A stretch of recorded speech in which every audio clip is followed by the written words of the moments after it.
Et si je vous racontais l'histoire, ou du moins un petit bout de l'histoire du chant des sorcières, si je vous disais qu'en 1483, sur les hauteurs du Vercors, dans un très vieux château, planté sur un éperon rocheux, 4 destins vont se jouer. 4 destins orchestrés par une fée qui, elle, dort, ou du moins sommeille, dans les profondeurs d'un torrent. Eh bien, ces 4 personnages vont se retrouver entraînés dans la plus formidable des histoires que peut-être je vous ai racontées.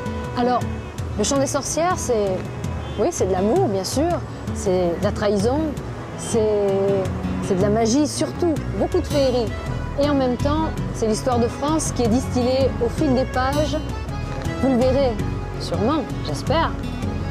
Il y a de la guerre, il y a de l'amour, il y a de la vie, il y a surtout ces femmes qui se battent pour dire non, vraiment, à ce qu'on veut leur imposer. Encore une fois, j'espère vraiment vous y entraîner.